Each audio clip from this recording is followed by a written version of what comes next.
Hey, everybody. Welcome to another episode of the Digital Marketing Therapy Podcast. I have a very special guest today, somebody who's never been on my podcast, my daughter, Eleanor. She'll be joining me here in a second. But what we're talking about today is Kpop.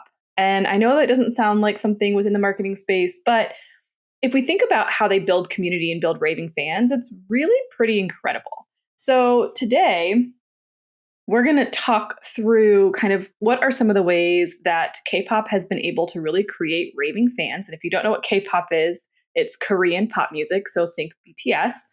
But it is just really incredible how they build their communities and how they keep people hungry for content, how they keep people engaged, how they keep people buying and connected.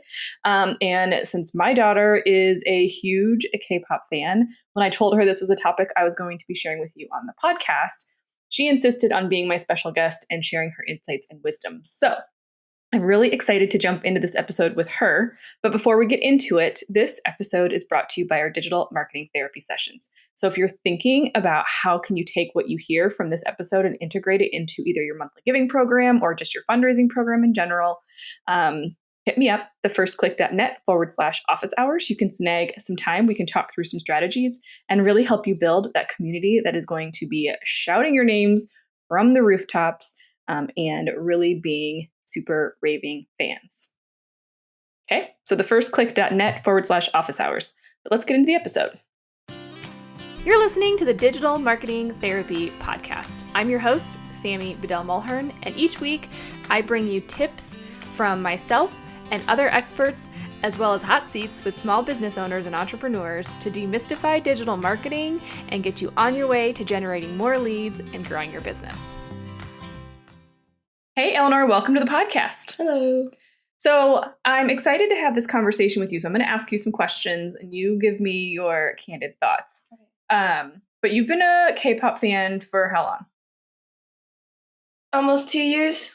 Has it only been 2 years? Yeah. Oh, we hear about it all the time, so it feels longer. And kind of what BTS was one of your first groups that you were interested in, right? Mm-hmm. But how many other groups now are you a fan of? Oh my God. Okay, so we have BTS, Stray Kids, Twice, 17, Tomorrow by Together, and Hyphen. Like go through all the companies. Gravity, CIX. Okay, so a lot. We don't. Yeah, a lot. Anyway. And what is it about, like, when you first started listening to BTS? Was it the music, or was it like, what was it that like really kind of got you in? Okay, so my brother was like really annoying about it, and he played this one BTS song over and over and over and over and over again. And I was so frustrated. I was like, can you just like play another song? I think I kind of picked this song that we started, like that I first listened to. I remember I was in my grandma's room because it was at our uncle's old house, and I was like, oh look, BTS just posted a new like song 2 weeks ago, so we listened to it, and I was like, oh, the song is actually really good. So that happened. So it was the music, and then what do you think kept you coming back for more? Like, why are you constantly talking about them and thinking about them and having conversations about them? I think there's a lot of things that they put out, so there's just a lot because they have like their variety shows, and then sometimes they collaborate with other people or like other companies, and there's this app called Weavers, and so they can like talk to fans on there, and they can go like do live streams. So, right, because they're all Korean-based businesses, or organizations, so they do use other platforms. This would be similar to like if you wanted to do things on Facebook or whatnot. So one of the things that every single K-pop group does is they have a name for their community, right? So BTS is ARMY, and Gravity, who's your newest favorite, is Lovity, right? So they all have a name for their fans, and you see this also with like Taylor Swift has the Swifties. Like, this is nothing unique to K-pop, but I think it's critical because it really builds that sense of community, right? Like BTS celebrates the ARMY's birthday every year, right? So the anniversary of when the ARMY was created, they have a birthday party. So on that day, you walk around saying it's my birthday all day. Yeah. So it's that personal connection. And I think that's similar to how with your monthly giving programs, having a name and building that community is critical. Now, one thing that they do, like you said, is they put out content all the time. And they have a machine behind them, right? Like they have a whole team of people. Mm-hmm. So I don't want you listening to this thinking like you have to be pushing out content. But I think what's critical is the types of content that they're sharing. So you mentioned a variety show. Could you explain kind of what that is? So it's basically just like a bunch of episodes where they play like a bunch of games, but they could be themed. Like there's this one Gravity Park episode, which is Gravity's variety show, and they're basically like trying to figure out who like knocked someone out. But it was like this like big, I don't know what it was. It was like a mascot. It's kind of hard to like explain because But they're showing their personalities. They're having fun. They're being silly. Mm-hmm. And these go out pretty much on like Weverse and or YouTube. Yeah, YouTube. You have not every single K-pop group is on Weverse. Yeah. And then they also do like for every video that goes out, it's not just the video, it's also then they do like all the behind the scenes stuff. Like talk a little bit about kind of the content that they share leading up to like the release of a new song to get people all excited. Okay, so it usually is like a release date, like little cheat kind of thing. And it tells you like when the like, so for Gravity, it was like this sheet kind of thing. And it was like concept photo 1 comes out at this day, and then the next day, concept photo 2, and then maybe 2 days later, you get concept photo 3. And it usually takes about like 10 to 12 days before the actual release. We have all this stuff that kind of like teases what like, the music video might look like, or near the end when the music video is about to come out. Some groups do this thing called a highlight melody, where it's all the songs on the album, but like just little snippets of it, so you can kind of like get a little feel about what the album sounds like. Yep. And so we've talked about this in monthly giving about how to kind of offer exclusive content. So dripping out different pieces, like really think creatively and have fun with what your organization does and how you can maybe like drip out certain things ahead of time. Because what this does is then now like she's literally looking at it every single day for the lead up to the launch. And they've given them all of the stuff. So like it's usually a part of our morning conversation. Guess what's coming out today? This, the concept photo, this, that, or the other. And then the community itself comes together and has a conversation. So they have a hub where those the army or levity or whatever can all come together and communicate. And they're all talking amongst themselves about, oh, did you see this? What do you think about it? What do you think is coming? It's almost like kind of trying to figure out what's coming before it even comes, right? Mm-hmm. Okay, so they have their fan base. They're pushing out content to tease what's coming. What are they doing? Like, how do they keep you so connected? Because like one of the things that I think is super interesting is like now BTS is going on hiatus because they're joining the army. How do you think, or like, you know, their fans are going to stay loyal to them. So what is it about them that they've done that like has you so sunk in that you're going to literally miss them when they're gone and be so excited when they come back?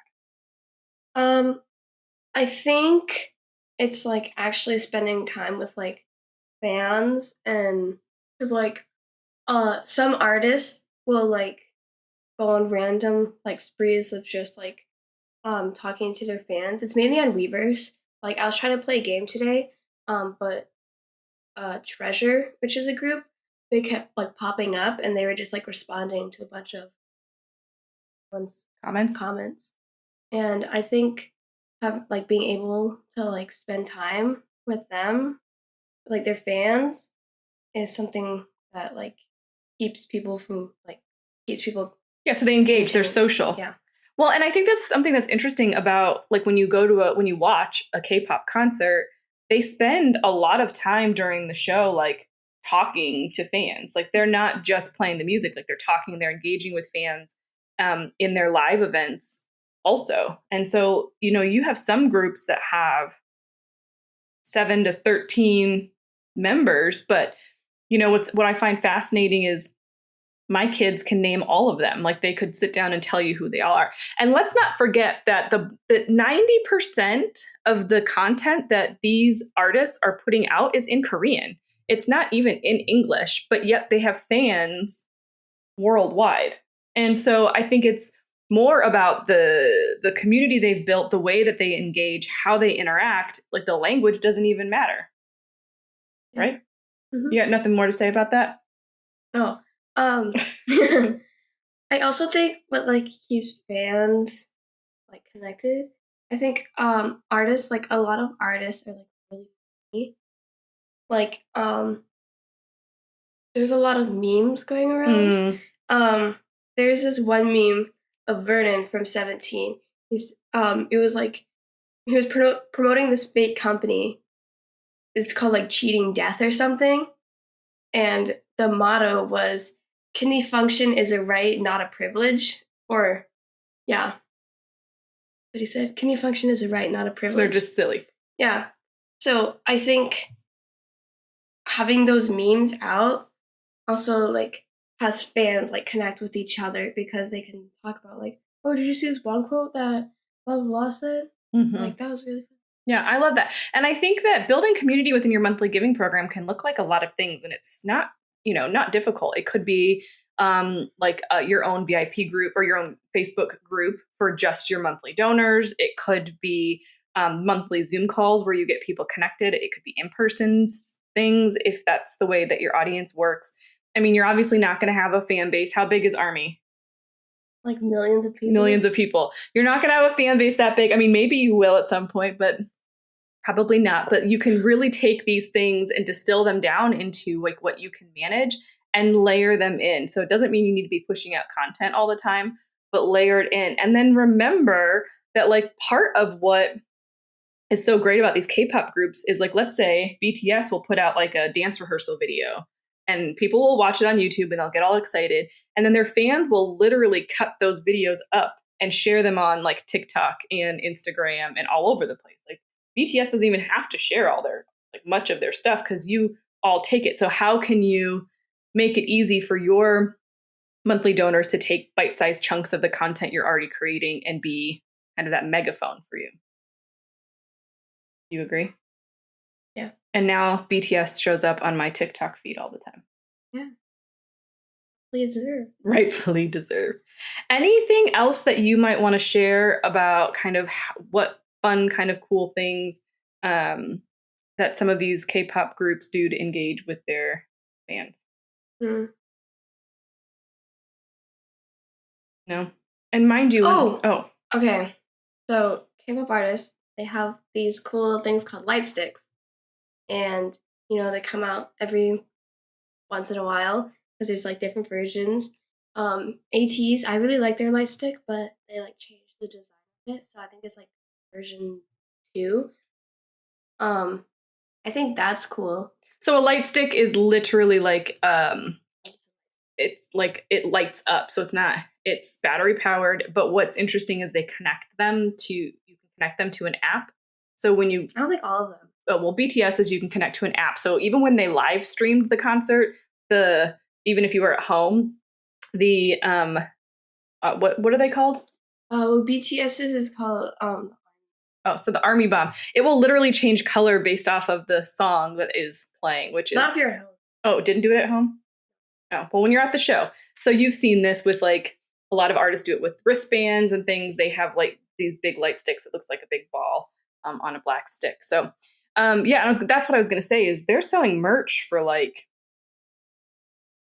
a lot of money. It's not cheap, their merch. It's going to Disney World. Okay, well, hopefully this gave you some things to think about when it comes to how you're building your community, how you're building raving fans. Now you'll start to pay attention a little bit more to all of what K-pop is doing. But honestly, when you start to watch and see how it plays out, it's crazy. Like her phone is blowing up right now, and I guarantee you it's all Weverse notifications. It's 11:30, so usually, at 9 o'clock it was blowing up because it's like midnight. Mm-hmm. That was so annoying. Stop it. So there's content coming out all the time.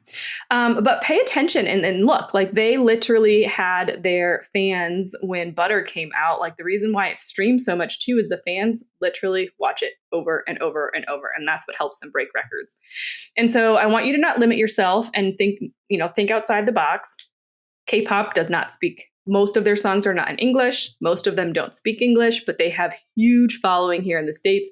They don't get a ton of radio play. Mostly their collabs get more radio play, but not a lot of their songs. And they still have amazing reach. So it's really not about having to have all of your ducks in a row, but it's about making sure that those that are a part of your community feel loved on, taken care of, like they're a part of your crew. And that's how you're going to keep them around and turn them into raving fans. Yeah. Yeah?